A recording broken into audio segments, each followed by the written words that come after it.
Puebla, México. 15 de marzo de 2019. Un niño de 4 años caminaba por los pasillos del Hospital General con su madre, Valenzuela Cruz Salinas.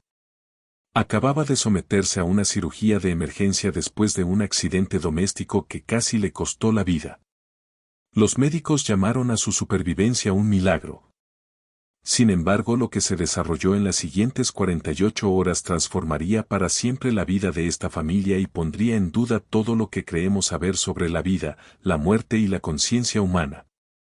Suscríbete al canal, dale like al video y míralo hasta el final. Y no olvides dejar un comentario diciéndonos desde dónde nos ves. Cuando el pequeño Santiago despertó completamente de la anestesia, ya no era el mismo niño. Sus primeras palabras helaron la sangre de todos en la habitación. Mami, yo morí, pero no aquí.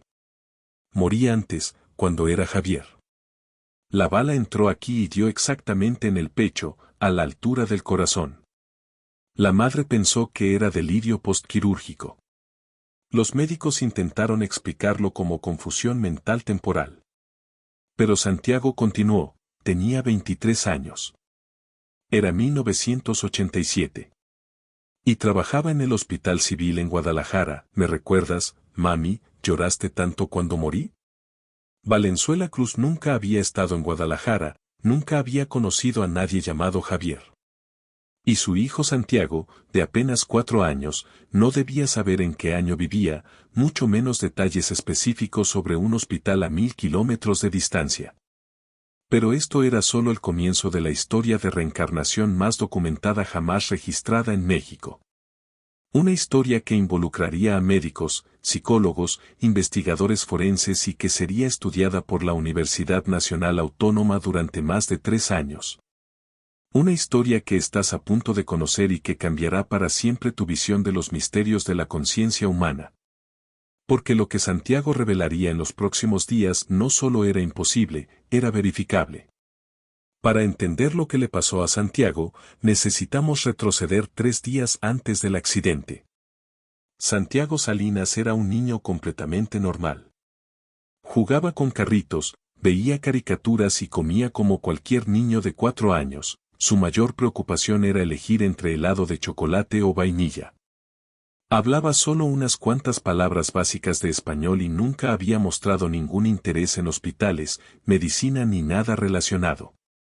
Era el único hijo de Valenzuela Cruz, una costurera de 31 años, y Fernando Salinas, un mecánico, una familia sencilla y trabajadora que vivía en un pequeño departamento en el barrio San Manuel. Ninguno de los padres tenía formación médica. Nunca habían vivido fuera de Puebla. Pero en la mañana del 12 de marzo, Santiago sufrió una caída accidental por las escaleras dentro del edificio. Trauma craneal, pérdida significativa de sangre. Los paramédicos dijeron que había dejado de respirar durante casi 2 minutos durante el traslado. En el Hospital General, el equipo de emergencia trabajó durante horas para estabilizarlo. La cirugía duró 5 horas. Durante el procedimiento, Santiago entró en paro cardíaco 2 veces. 2 veces fue reanimado. Y fue exactamente después de la segunda reanimación que todo cambió. Cuando Santiago finalmente abrió los ojos 3 días después, no pidió por su madre, no pidió agua, no lloró como lo haría cualquier niño. Dijo, doctor, ¿dónde están los otros heridos? El tiroteo fue muy grave. Necesito ayuda. La jefa de enfermeras, Mariana Salinas, que ha trabajado en urgencias pediátricas por 20 años, dice que nunca había visto algo así, un niño de 4 años usando términos médicos precisos. Preguntando sobre múltiples lesiones y protocolos de trauma. Parecía imposible. Pero la revelación más impactante aún estaba por llegar, porque Santiago no solo había cambiado de personalidad, se había convertido en otra persona con recuerdos, conocimientos y una historia que pertenecían a alguien que murió 32 años antes de que él naciera. En el 4.º día de hospitalización, ocurrió algo que hizo que el equipo médico del Hospital General detuviera todo lo que estaba haciendo. Santiago estaba siendo examinado por el doctor Roberto Navarro, un neurólogo pediátrico con 15 años de experiencia. Era un examen de rutina para evaluar posibles secuelas neurológicas del trauma, procedimiento estándar. Pero cuando el doctor comenzó a probar los reflejos de Santiago, el niño lo miró directamente y dijo: «Doctor, lo está haciendo mal. Para evaluar la lesión neurológica postraumática, necesitas comenzar con los reflejos pupilares con luz directa, luego probar el reflejo corneopalpebral. Y solo entonces comenzar con los reflejos osteotendinosos profundos.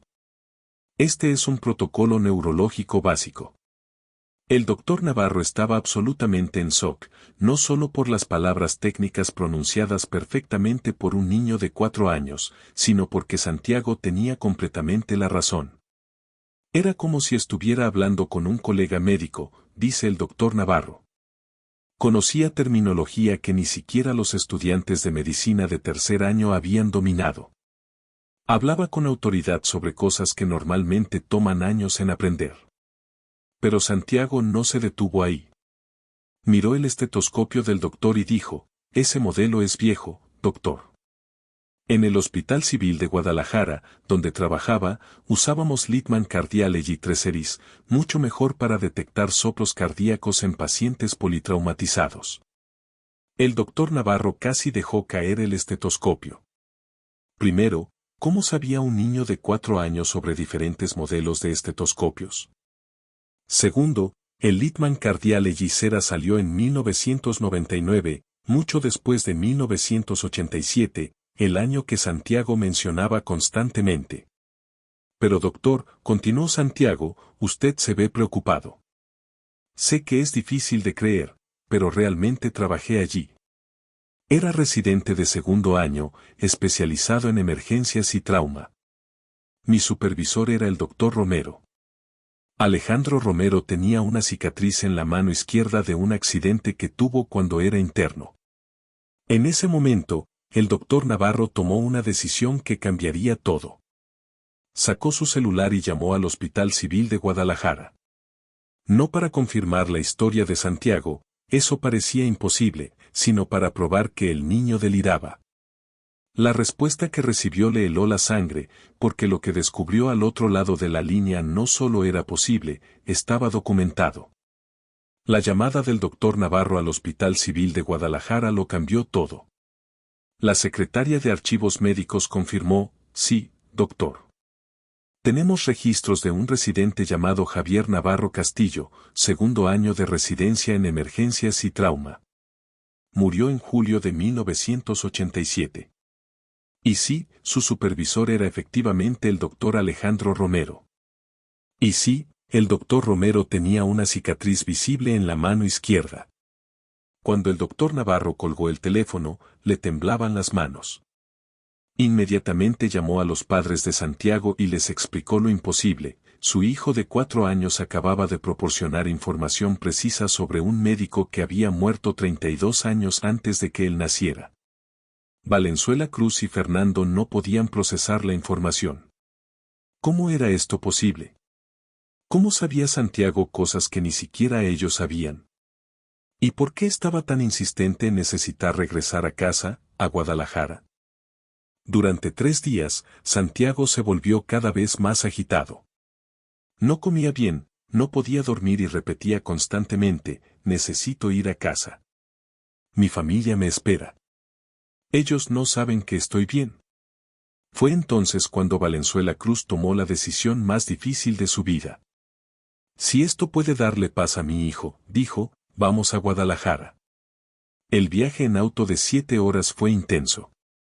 Santiago, que nunca había salido de Puebla, comenzó a dar direcciones específicas en cuanto entraron a la ciudad. «Gira a la derecha en la avenida Juárez, ahora dobla a la izquierda en la calle Morelos. La casa es la tercera de la esquina, la azul con portón blanco». Fernando siguió las instrucciones, escéptico. ¿Cómo podía un niño conocer las calles de una ciudad que nunca había visitado? Pero cuando llegaron a la dirección que Santiago había descrito, todos quedaron en silencio.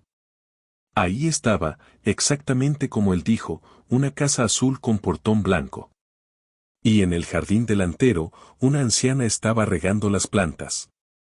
Santiago saltó del auto, corrió hacia ella y dijo, «Mamá Dolores, he vuelto». «Soy yo, Javier». «En realidad no morí».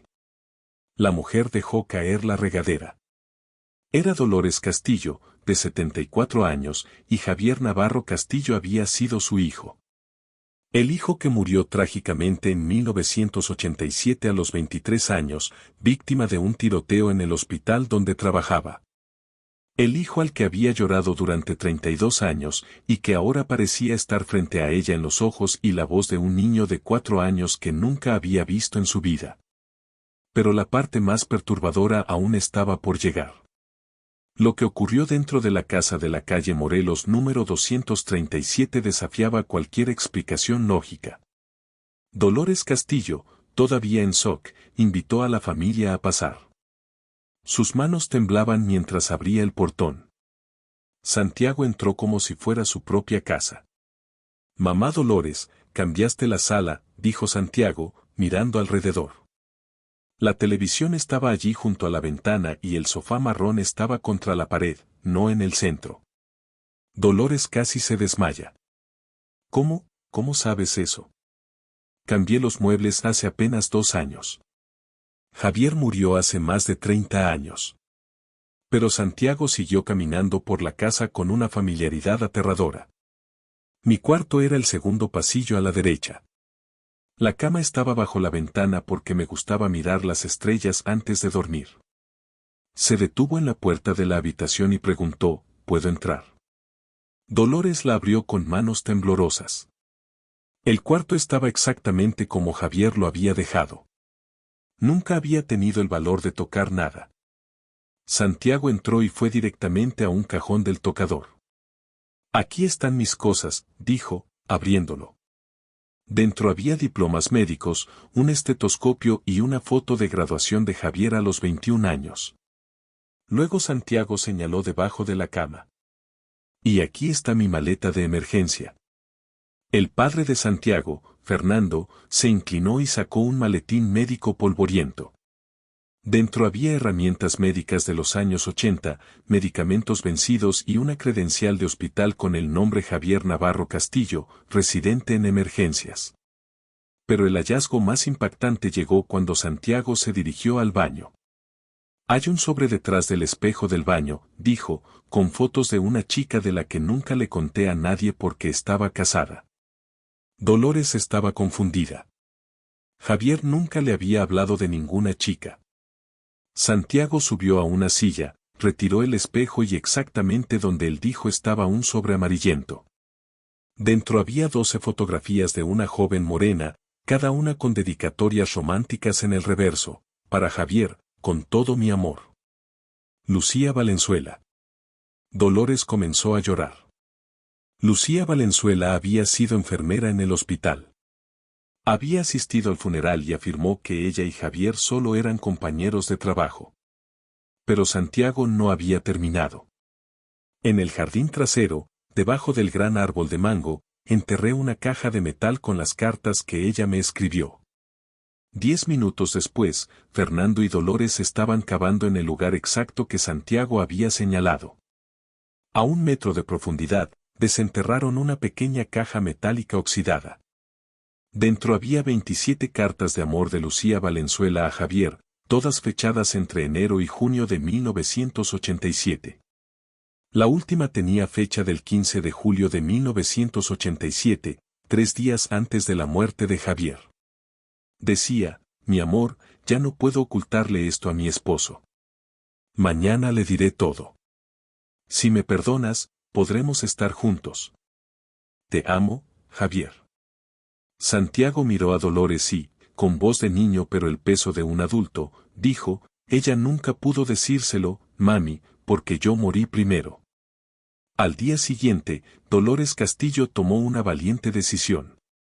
Llamó al Hospital Civil de Guadalajara y pidió hablar con alguien sobre los expedientes médicos. «Necesito información sobre mi hijo, Javier Navarro Castillo. Él murió allí en 1987.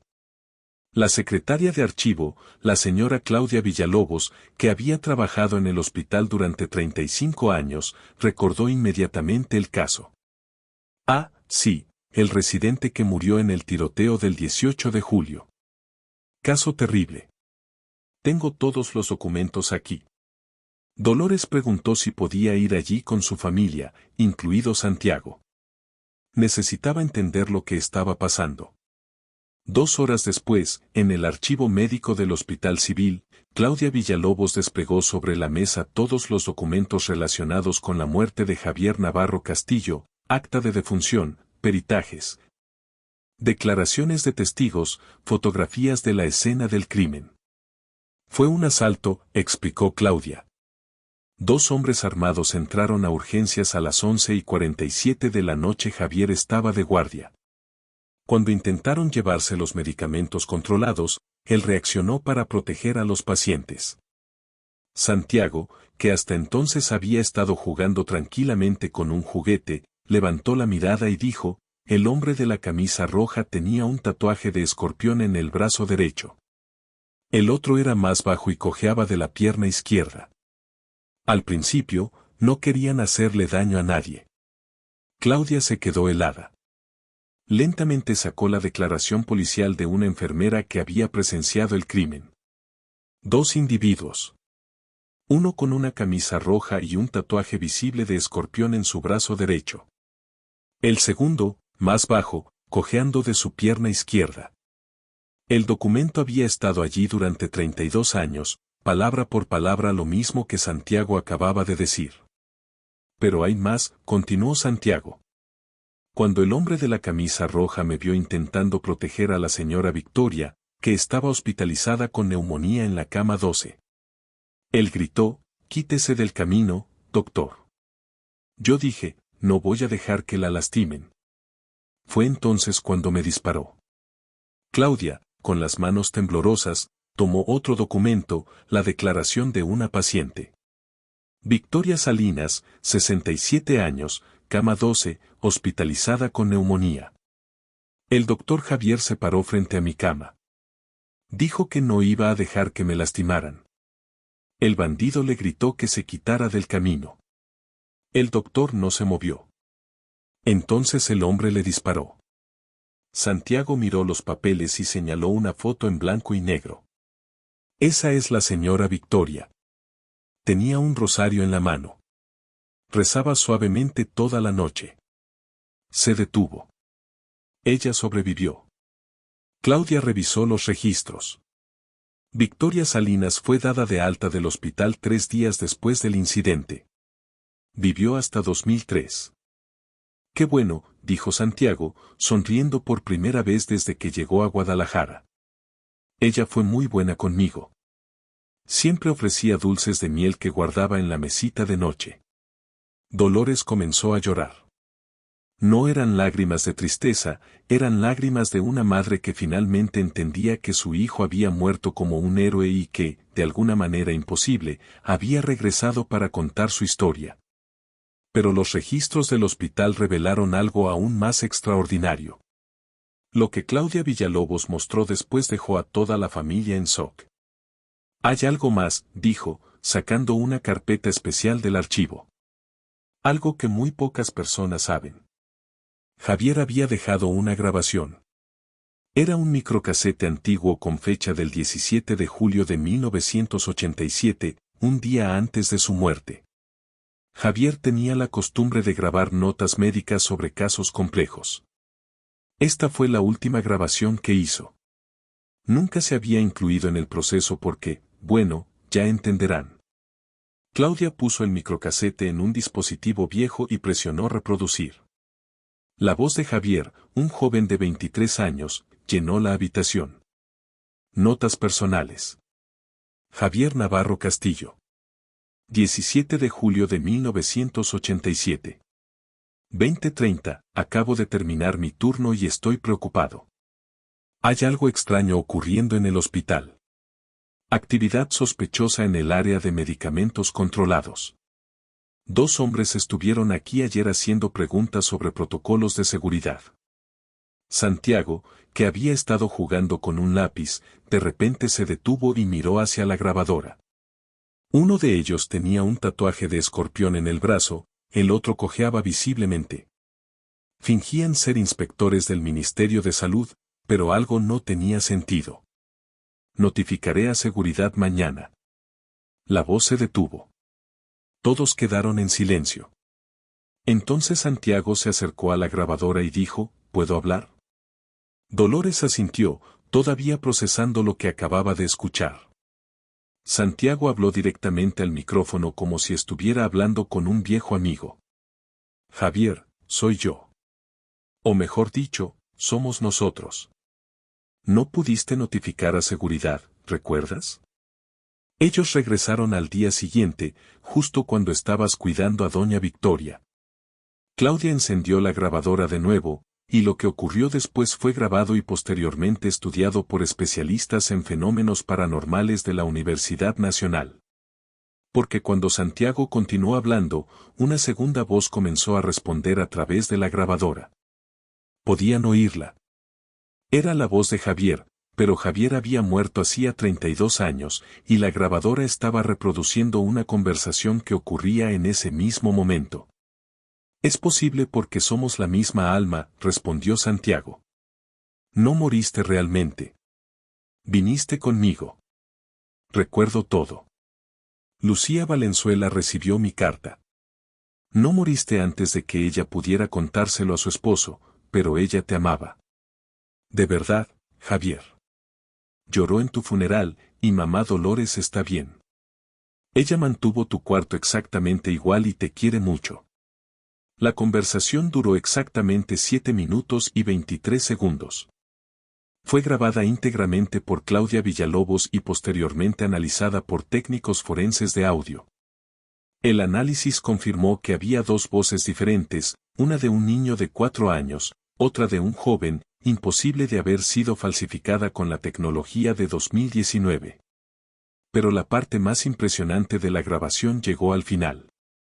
Santiago, necesito decirte algo importante sobre por qué regresé, continuó la voz de Javier a través de la grabadora, revelando algo que lo cambiaría todo. Santiago, no volví solo para despedirme. Volví porque hay algo que debe corregirse, algo que solo tú puedes hacer ahora. Santiago se acercó aún más al micrófono. ¿Qué es, Javier? Mi cuerpo. Nunca fui enterrado en el lugar correcto. Hubo un error en el cementerio. Mi lápida está en la tumba 247, sección C. Pero mi cuerpo fue enterrado 50 metros al norte en la tumba 312, sección D sin lápida, sin identificación. Dolores estaba confundida. ¿Qué es eso? Yo asistí al entierro. Fuiste enterrado donde está tu lápida. La voz de Javier respondió, hubo 2 entierros ese día, mami. El sepulturero confundió los cuerpos. El hombre en la tumba 312 está en mi lugar, y yo estoy en el de él. Santiago entonces dijo algo que dejó a todos congelados. En la tumba 312, sección D, exactamente a 2.3 metros de profundidad, encontrarán un ataúd marrón con herrajes dorados. Dentro, junto con el cuerpo, hay un anillo de graduación de la Facultad de Medicina de la Universidad de Guadalajara con las iniciales CMG grabadas en el interior. Claudia Villalobos escribió todo frenéticamente. ¿Cómo sabe un niño de 4 años medidas tan precisas? Porque soy Javier, respondió simplemente Santiago. Y necesito descansar en el lugar correcto para poder, finalmente, estar en paz. Pero la revelación más impresionante aún estaba por llegar. En el ataúd, además del anillo, encontrarán una carta. La escribí para Lucía Valenzuela la noche antes de morir, pero nunca pude entregársela. Está en el bolsillo interior de mi chaqueta azul. 2 días después, Dolores obtuvo permiso judicial para la exhumación de la tumba 312 en la sección del Cementerio Municipal de Guadalajara. Se siguieron exactamente las coordenadas proporcionadas por Santiago. A 2.3 metros de profundidad, los sepultureros encontraron un ataúd marrón con herrajes dorados. Cuando lo abrieron, lo imposible se hizo realidad. Dentro estaba el cuerpo de un joven en un estado de conservación sorprendente para 32 años desde su entierro. Vestía una chaqueta azul. En su mano izquierda, un anillo de graduación de la Facultad de Medicina de la Universidad de Guadalajara, y dentro del anillo, grabado en letras microscópicas, CMG. En el bolsillo interior de la chaqueta, exactamente donde Santiago había dicho, había un sobresellado con el nombre Lucía Valenzuela escrito a mano. La pericia confirmó que, efectivamente, era Javier Navarro Castillo. Las huellas dactilares coincidían con los registros hospitalarios de 1987. Dolores abrió la carta en presencia de las autoridades y familiares. Mi querida Lucía Valenzuela, si estás leyendo esto, significa que no sobreviví. Quiero que sepas que fuiste el amor de mi vida. No te culpes por nada y sé feliz.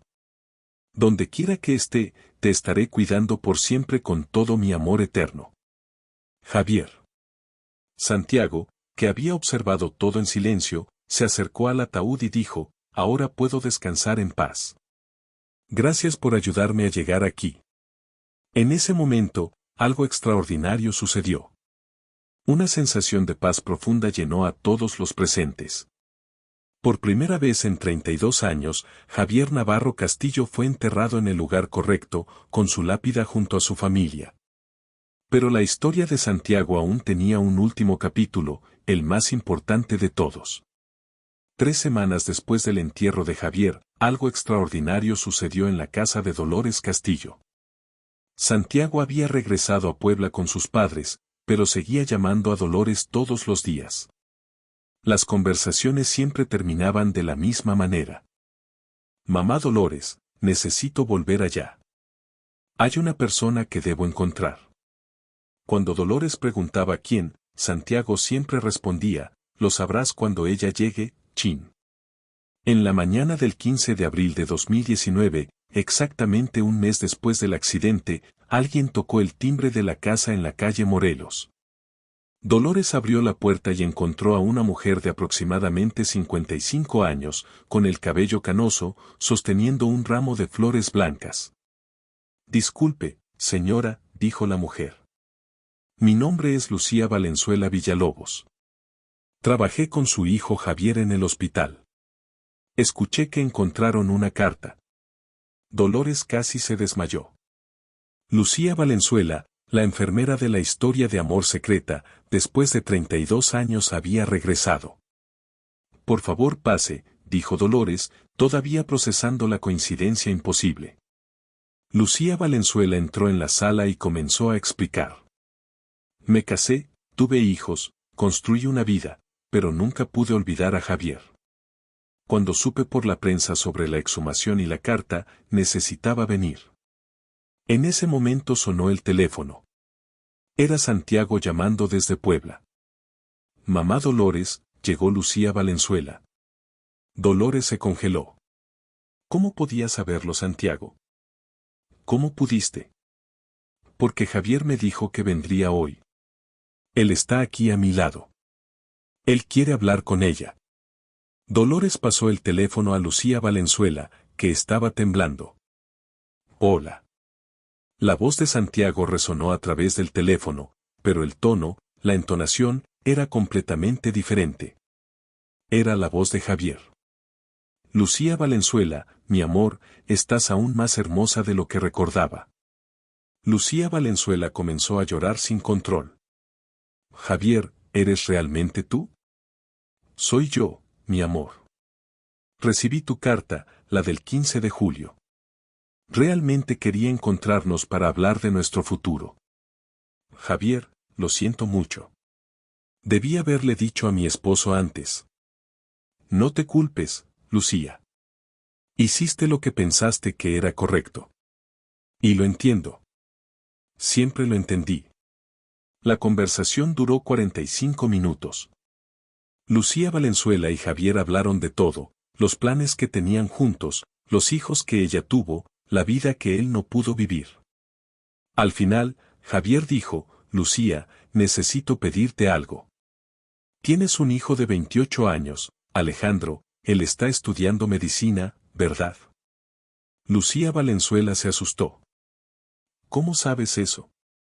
Porque he estado cuidándolo incluso sin que tú lo supieras. Él se va a graduar el próximo año y será un médico increíble, igual que su padre. Su padre, Lucía. Alejandro no es hijo de tu esposo, es mi hijo, nuestro hijo. El silencio fue absoluto. Te embarazaste 2 semanas antes de que yo muriera. ¿Recuerdas nuestra última noche juntos en el departamento de la calle Hidalgo?